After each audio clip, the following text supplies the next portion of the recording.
Hello, everybody. Scott Golden here with the AEW review Grand Slam for 9/22, um, 2021.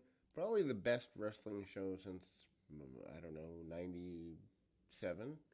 I really believe that this is growing to be the best wrestling since the Monday Night War, maybe even before that a little bit. Anyway, and there's talent on here I don't even like, so that says a lot too. Anyway, Kenny Omega with Don Callis, with Danielson go do a time limit draw. Interesting way to start the show.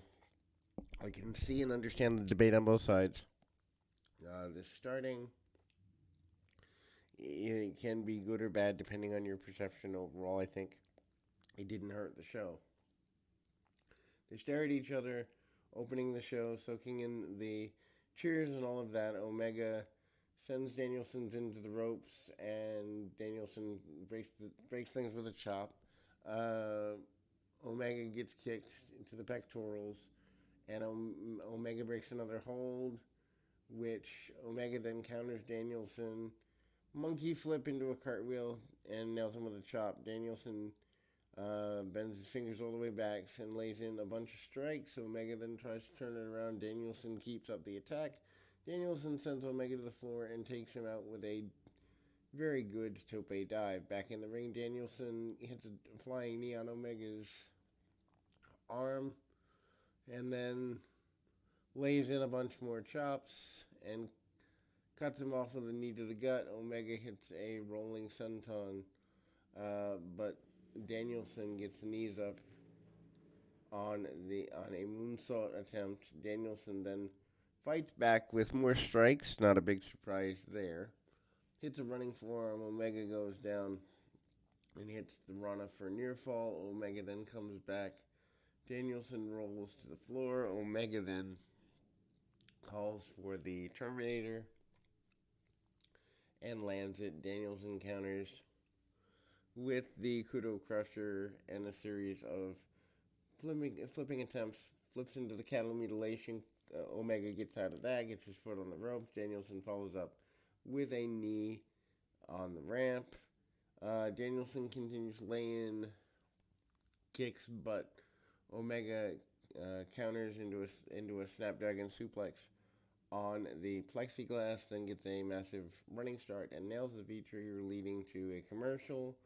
Omega then is finally in control and immediately dumps Danielson into the ropes with a buckle bomb.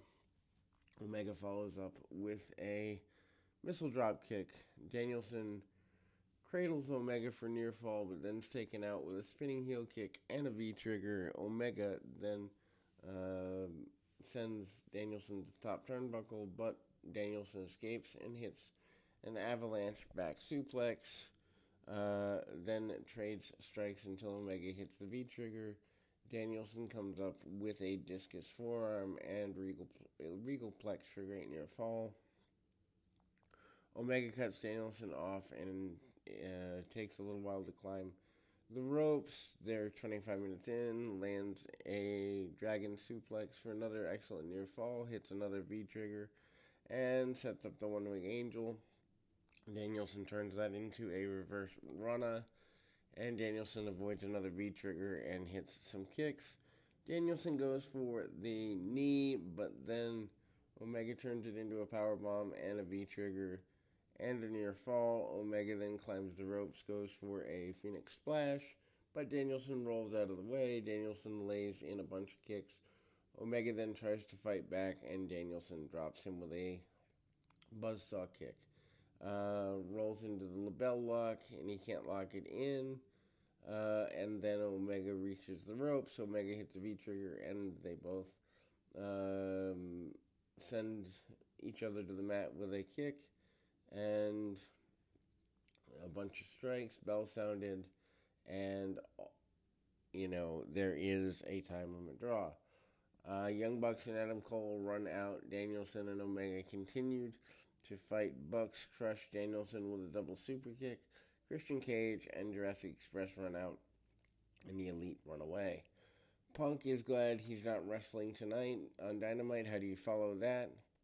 He says it's been a long time since he's been in New York City, an even longer time since they've had wrestling in the city.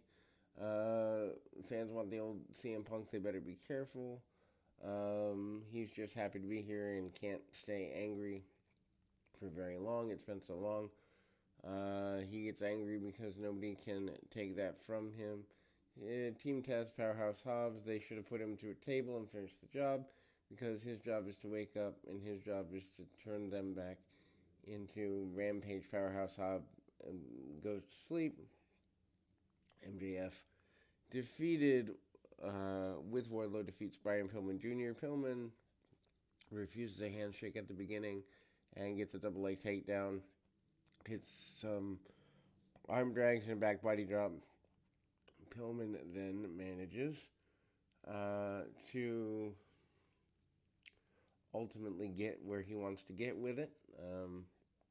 MJF's in control the whole way and then tries to slap him. Pillman fires back with a slap of his own. MJF begs off and drives Pillman into the buckle, sunset flip, and then goes for a backslide, which doesn't get anywhere.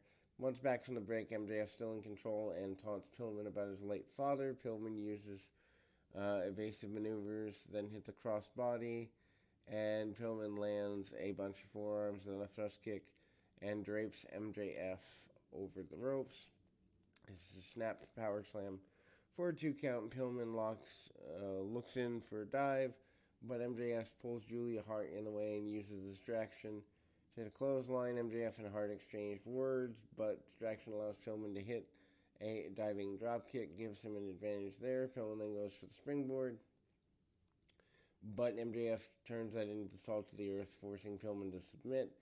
Super good match here. Chris Jericho and Jake Hager asked about Dan Lambert and Men of the Year. Hager says Men of the Year, more like Boys of the Week, and Jericho challenges Lambert to bring the American top team to Rampage, making Rampage better.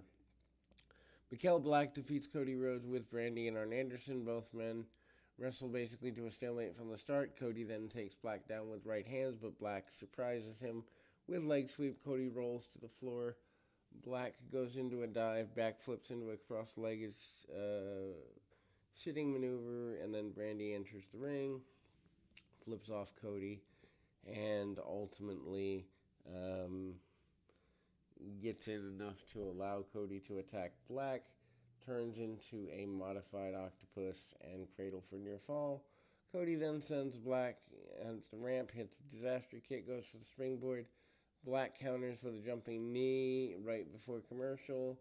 Pinfall attempt once we're back from commercial. Black immediately hits a spinning heel kick. Cody falls to the floor.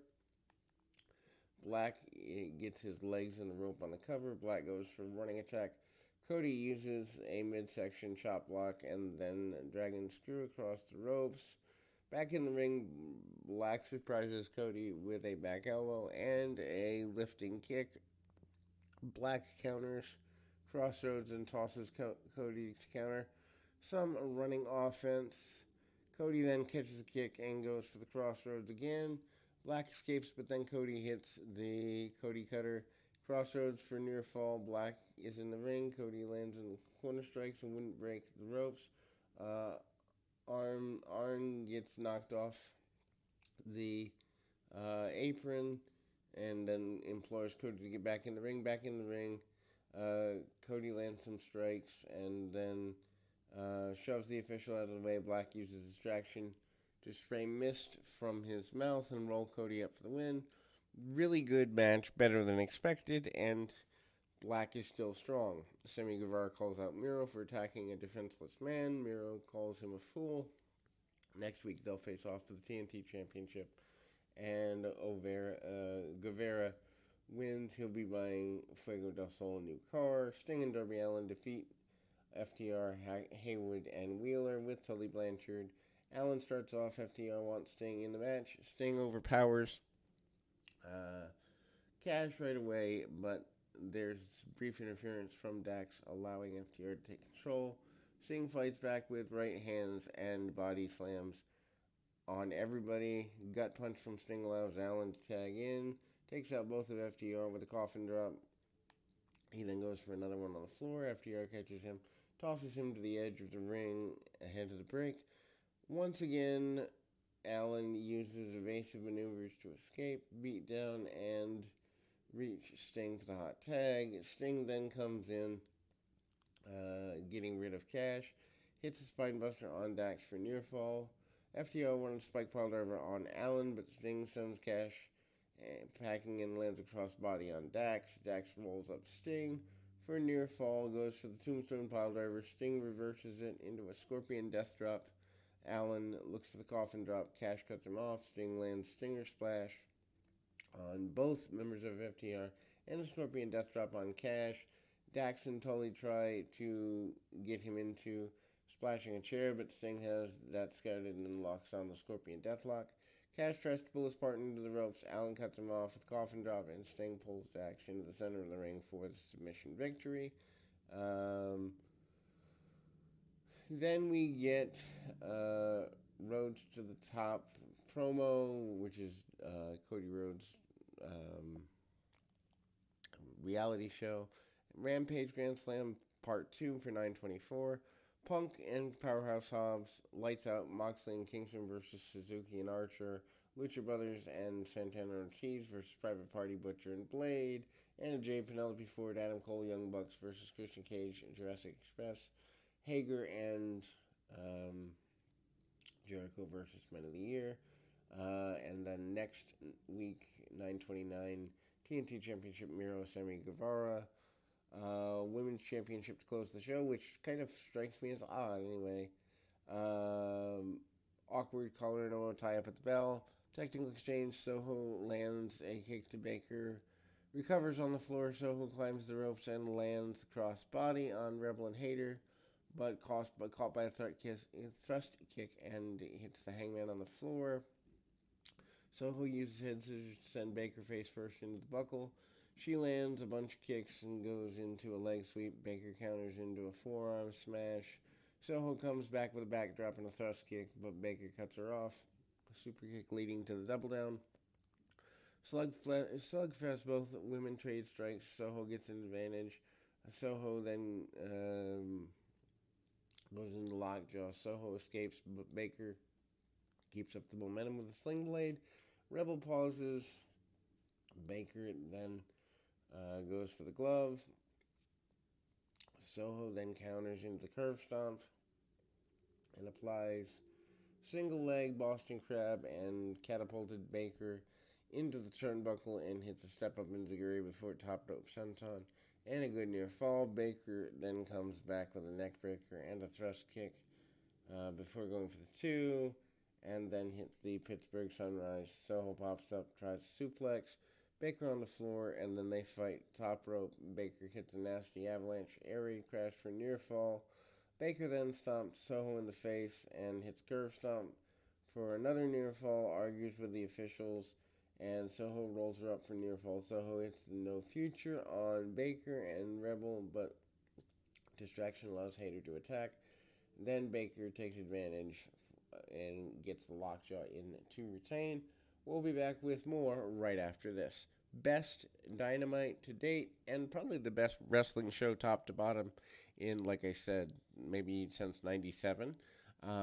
Awesome show, worth going out of your way to see, even if you're not an AEW fan. We'll be back with more.